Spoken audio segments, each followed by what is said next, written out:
চলবে? এক আদেশে চলে যারা, তাদের নিয়ে সমাজ গড়া। আজকে বলা হয়েছে উষা নিশায় মন্ত্র সাধন, চলাফেরায় জপ, যথাসময়ে ইষ্ট নির্দেশ মুক্ত করাই তপ। কোথার থেকে নির্দেশ আসবে? যে তত্ত্বের উপরে দাঁড়িয়ে, যে দর্শনের উপরে দাঁড়িয়ে আমি কথা বলছি, সেটা হচ্ছে জীবনে একজন জীবন্ত রক্তমাংস সংকুল একজন লাগবে, মানুষ লাগবে, যাকে দেখা যায়, যার সাথে কথা বলা যায়। আমাদের সাধনা তো ওই জায়গায় এখনো পৌঁছায়নি যে যখন তখন আমি ঠাকুরের সাথে কথা বলবো, কিন্তু এরকম একজন লাগবে যিনি দেখেন ঠাকুরকে, যিনি তার আদেশ নিয়ে চলেন, যিনি দেখাতে পারেন ঠাকুরকে। রামকৃষ্ণ ঠাকুর যেমন বলেছিলেন নরেন্দ্রনাথ দত্তকে, বলে ভগবান দেখেছেন? বলে হ্যাঁ দেখি তো, যেমন তোকে দেখছি এরকমই দেখি। বলে দেখাতে পারেন ভগবানকে? বলে হ্যাঁ, যখন তখন দেখাতে পারি, আমি যা বলবো তাই কর, দেখতে পাবি। সেই রকম আমার মনে হয় পরম পূজ্যপাদ শ্রী শ্রী আচার্যদেব ঠাকুরকে দেখান এবং দেখাতেও পারেন। যদি দেখাতে না পারতেন তাহলে আমি যে আমার জীবনের অনুতাপের কাহিনী বললাম, তাহলে আমার ওই অনুভূতি হতো না। প্রতি পরতে পরতে তার কথা মনে হয় যে তিনি শিক্ষা দেন আমাদের। এই এক আদেশটা আসবে এই আচার্যের মধ্য দিয়ে। ঠাকুরের অসংখ্য বাণী আছে, তার মধ্যে আচার্যকে নিয়ে অনেক বাণী আছে তার। ঠাকুর বলছেন, আচার্যের নাই অনুরতি, শিখতে যাচ্ছ কি? শ্রদ্ধা প্রশ্ন সঙ্গ সেবায়, শিক্ষা ছাড়া সব নেকি। তারপরে বলেছেন, আচার্যকে বাদ দিয়ে তুই জ্ঞান গবেষণ করবি যত, সামঞ্জস্য থাকাই কঠিন, পথ হারাবি তুই নিয়ত। আচার্যকে বাদ দিয়ে হবে না। এটা ঠাকুরের সৃষ্টি করা একটা পরম্পরা, ঠাকুরের সৃষ্টি করা একটা ফর্ম। এই যে সৎসঙ্গ সমাজ গড়ে উঠেছে, যা শুধু থাকবে নয়, বর্ধনের দিকে চলবে। আস্তে আস্তে আস্তে আস্তে আস্তে বড় বড় বড় এরকম হতে থাকবে। কিন্তু রুট হচ্ছে এক আদেশে চলে যারা, তাদের নিয়েই সমাজ গড়া। আমার জীবনে দুজন তিনজন আমার চালক হতে পারেন না, তাহলে আমার জীবনটা স্ক্যাটার্ড হয়ে যাবে। ঠাকুরের একটা বাণী আছে, আপনারা হয়তো জানেন, অক্ষচ্যুত কেন্দ্রে কেন্দ্রায়িত হওয়া মানেই হচ্ছে নিজেকে কক্ষচ্যুত করে তোলা। আপনারা হয়তো জানেন। আমার জীবনে ভালোবাসার মধ্য দিয়ে পৃথিবীতে এসেছি, আমার জীবনে লাভ সেন্টার আছেই আছে। সেই লাভ সেন্টার যদি অক্ষচ্যুত হয়, কক্ষচ্যুত হয়, তার কোনো অরবিট না থাকে, তার কোনো সেন্টার পজিশনে কোনো প্রিয় পরম না থাকে, তাহলে এইটা যদি করি আমার জীবনটাও কিন্তু স্ক্যাটার্ড হয়ে যাবে। এ সিদ্ধান্ত আমার। একজন ভক্তজনের গান আছে যে, হে পথিক সম্মুখে আছে তব দুটি পথ, জীবনের পথ আর পথ মরণের। নির্বাচন আমার, আমি ঠাকুরের নির্দিষ্ট পথে চলব, এটা কিন্তু শুধু কথায় নয়, কর্মে। ঠাকুর শ্রী শ্রী বর্দার কাছে একদিন কথা হচ্ছিল, এই কপটতা নিয়ে কথা হচ্ছিল। শ্রী শ্রী বর্দা জিজ্ঞেস করছেন, অকপট মানে কি রে? সবাই বলছেন যার মন মুখ এক, মনে যা ভাবে মুখেও তাই বলে, সে অকপট। তখন শ্রী শ্রী বর্দা বলছেন, আচ্ছা, যে খুব ভালো ভালো কথা বলে, মনেও ভালো ভালো চিন্তা করে, কিন্তু সেই কাজগুলি করে না, সে তাহলে কপট না অকপট? সবাই চুপ করে আছে। তখন বলছেন সে কপট। অকপট মানে হচ্ছে তার কথা যেমন হবে, তার আচরণ তেমন হবে, তার চিন্তা তেমন হবে, তার কর্ম তেমন হবে, তার চিন্তা তেমন হবে। আমার খুব ভালো লাগছিল সুব্রতদার কথা। আমি যদি বিশ্বাস করি ঠাকুর জীবন্ত, তাহলে সব তিনি দেখতে পান। আমি বলছি ভালো কথা, চিন্তা করছি উল্টো পাল্টা। আমি বলছি ভালো কথা, কর্ম করছি উল্টো পাল্টা। যা আচার্য পরিপন্থী, যা আচার্যকে প্রতিষ্ঠা করে না, যা ঠাকুরের বিধানকে প্রতিষ্ঠা করে না, হলো না অকপট।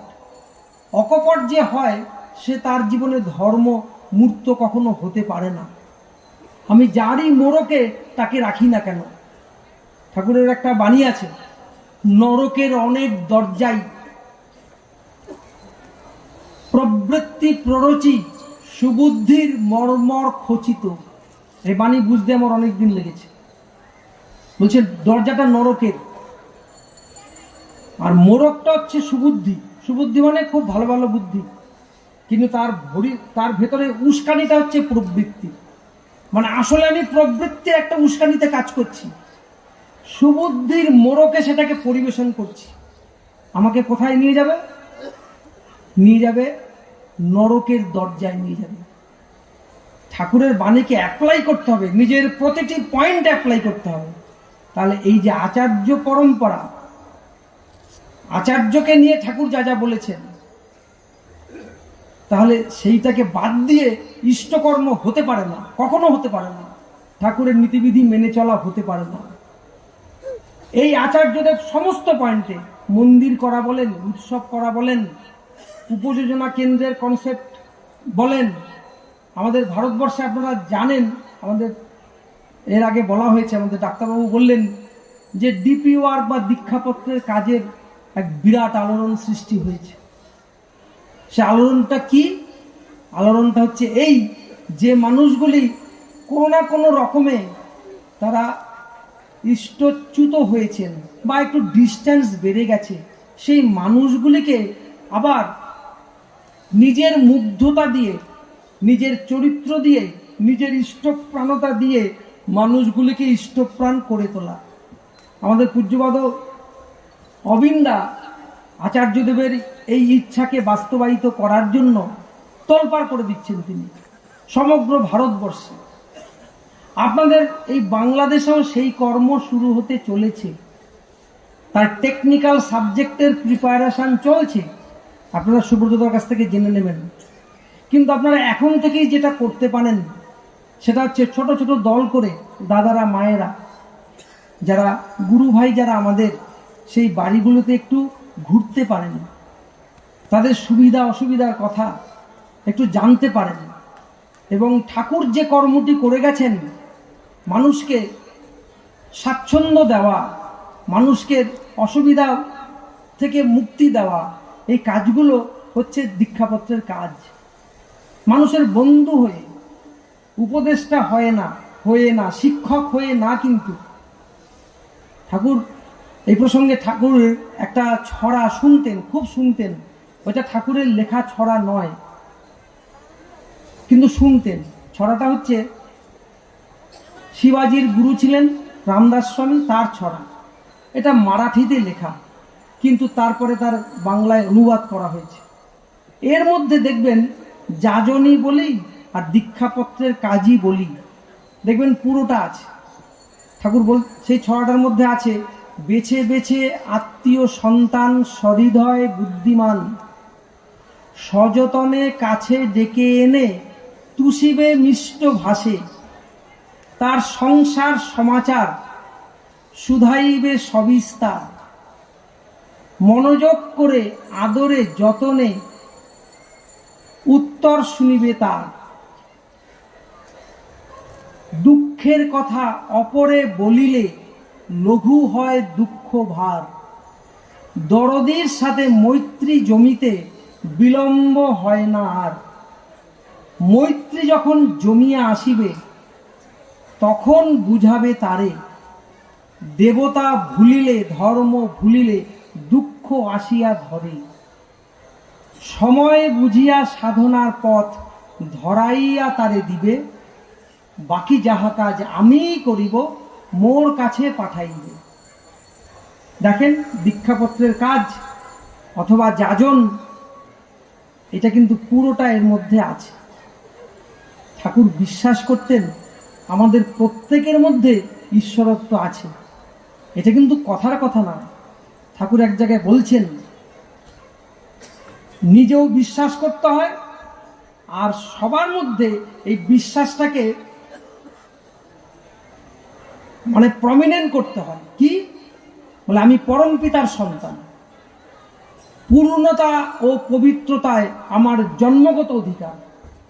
এত পজিটিভ কথা পৃথিবীতে কেউ এর আগে বলেননি। বায়োলজিক্যালি আমি আমার পিতা মাতার মধ্য দিয়ে পৃথিবীতে এসেছি, হতেই পারে, কিন্তু আমার পিতা তিনি হচ্ছেন আমার পরম পিতা, পরম প্রেমময় শ্রী শ্রী ঠাকুর অনুকূল চন্দ্র। তাই আমি পরম পিতার সন্তান, আর কি পূর্ণতা ও পবিত্রতায় আমার জন্মগত অধিকার, মানে বার্থ রাইট। আমি ইচ্ছা করলেই পূর্ণ এবং পবিত্র হতে পারি। তাহলে ব্যাপারটা কি দাঁড়ালো এইটাই, দেখেন আমরা পরম প্রেমময় শ্রী শ্রী ঠাকুর অনুকূল চন্দ্রকে পেয়েছি, এটা আমাদের জীবনের পরম সৌভাগ্য। কিন্তু তারপরে এই যে পরম পূজ্যবাদ শ্রী শ্রী আচার্যদেবকে পাচ্ছি, শ্রী শ্রী বড়দাকে পেয়েছি, যিনি ঠাকুরের মানে জীবন দর্শন, তার বাণী বলেন, তার কর্ম বলেন, তার দর্শন বলেন, সেইটাকে শুধু বহমান করে রেখেছেন তাই নয়, তাকে আরো বাড়িয়ে দিয়েছেন। এই যে আমরা সময় মতো প্রার্থনা করি, এ সব তার, কিন্তু তার সৃষ্টি, এগুলো সব তার। কথা বলতে আরম্ভ করলে আমার আরেকটা অধ্যায় শুরু হয়ে যাবে। শ্রী শ্রী দাদা তার পরবর্তীকালে, এই যে দেখেন আজকেও যে গান টানগুলি গাওয়া হচ্ছে, ঈশ্বরের গান, ভজন, সংকীর্তন এত রিচ ভাষায়, এত রিচ সুরে গাওয়া যায়, আমরা জানতাম না এর আগে। প্রত্যেকটি তার কথা অত্যন্ত সমৃদ্ধ, এবং যে দীক্ষার প্লাবন তিনি শুরু করেছেন, সদ্দীক্ষার করেছেন, এটা ভাবা যায় না কখনো। আর পরম পূজ্যপাদ শ্রী শ্রী আচার্যদেব ঈশ্বর দর্শন করেন, আমাদের মধ্যে ঈশ্বরত্বকে প্রতিষ্ঠা করেন, অক্লান্ত পরিশ্রম করছেন। মায়েদের সাথে তিনি আলাদা করে বসছেন, এটা আপনারা জেনে রাখুন, এর আগে কখনো হয়নি সৎসঙ্গের ইতিহাসে।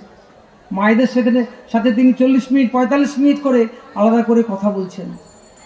আপনারা যখনই সেরকমভাবে আয়োজন করবেন, সেরকম ব্যবস্থা হয়ে যাবে।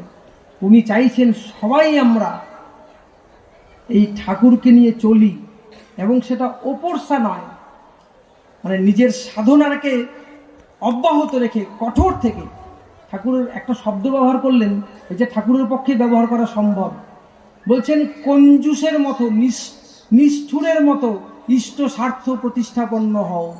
কঞ্জুস যেমন নিজের মানে অর্থ সম্পদকে আগলে রাখার জন্য যা ইচ্ছা তাই করে, নিষ্ঠুরা যেমন যা ইচ্ছা তাই করে, সেরকম তুমি ইষ্ট স্বার্থ প্রতিষ্ঠাপন্ন হওয়ার জন্য সেই রকম তুমি কঞ্জুস হও, সেরকম তুমি নিষ্ঠুর হও, কিন্তু ইষ্ট প্রাণ হয়ে ওঠো, আচার্য কেন্দ্রিক জীবনে অভ্যস্ত হও। এই অভ্যস্ত হয়ে আমাদের জীবন এমন হোক যে কবে আমি এমন হব, আমায় দেখে বলবে লোকে তুমি আছো হে প্রাণ বল্লভ। আর ঠাকুর আচার্য আমাদের কেমন দেখতে চান, ঠাকুরই একটি বাণী বলার মধ্য দিয়ে আমি আমার বক্তব্য সমাপ্ত করছি। ঠাকুর কেমন দেখতে চান? ঠাকুর বলছেন তার শঙ্খ তোমাতে গর্জে উঠুক, মানে শঙ্খ চক্র গদা পদ্ম, এটা নারায়ণের হাতে শোভা পায়। ঠাকুর আমাদের চাইছেন আমরা সেই নারায়ণের মতো শঙ্খ চক্র গদা পদ্মধারী হয়ে উঠি। তাহলে শঙ্খ মানে কি, চক্র মানে কি, পদ্ম মানে কি, গদা মানে কি? দেখেন ঠাকুর কি বলছেন, বলছেন তার শঙ্খ তোমাতে গর্জে উঠুক, দুষ্ট বুদ্ধিকে দমন করুক, মরণকে নিরসন করুক, এই হচ্ছে শঙ্খের তাৎপর্য। পাপকে নিবৃত্ত করে সবাইকে শান্ত করে তুলুক, তার চক্র তোমাকে সুদর্শনে প্রবুদ্ধ করে তুলুক, তার চক্র তোমাকে সুদর্শন প্রবুদ্ধ করে কৃতিবান করে তুলুক। চক্র মানে ইংরেজিতে কি সার্কেল, সার্কেলটা আমরা ভালো বুঝি, যে আমরা সার্কেলটা যে তৈরি করব সেটা তার যে দেখা, তার যেভাবে তিনি যেভাবে বলেছেন সেইভাবে সার্কেলগুলো তৈরি করব। তার চক্র তোমাকে সুদর্শন প্রবুদ্ধ করে কৃতিবান করে তুলুক, অন্যায়কে অপসারিত করুক, শান্তির প্রচেষ্টায় তোমাকে নিরবিচ্ছিন্ন করে তুলুক, আর গদা তোমাকে গুরুগম্ভীর মেঘ বাণীতে বাগ্মী করে তুলুক। গদা মানে কথা, আমার কথা যেন মানুষের মধ্যেই ঠাকুরকে প্রতিষ্ঠা করে, তার গদা তোমাকে গুরুগম্ভীর মেঘ বাণীতে বাগ্মী করে তুলুক। তোমাতে মুগ্ধ হোক সবাই, পরিপোষণী বিচ্ছুরণে দীপ্ত হোক তোমার পরিপূরণী প্রকীর্তি। কৌমুদকি সার্থক করে তুলুক তোমাকে। কৌমুদকি মানে ঠাকুরের ভাষা, কৌমুদকি মানে পদ্ম। আর পদ্ম আনুক গতি, আনুক স্থৈর্য, প্রাপ্তিতে প্রস্ফুটিত করে তুলুক জন ও জাতিকে। আর সব হৃদয় খুলে উদাত্ত আত্মনিবেদনে তুমি বলে ওঠো, গেয়ে ওঠো, বন্দে পুরুষোত্তমম, বন্দে পুরুষোত্তমম, বন্দে পুরুষোত্তমম।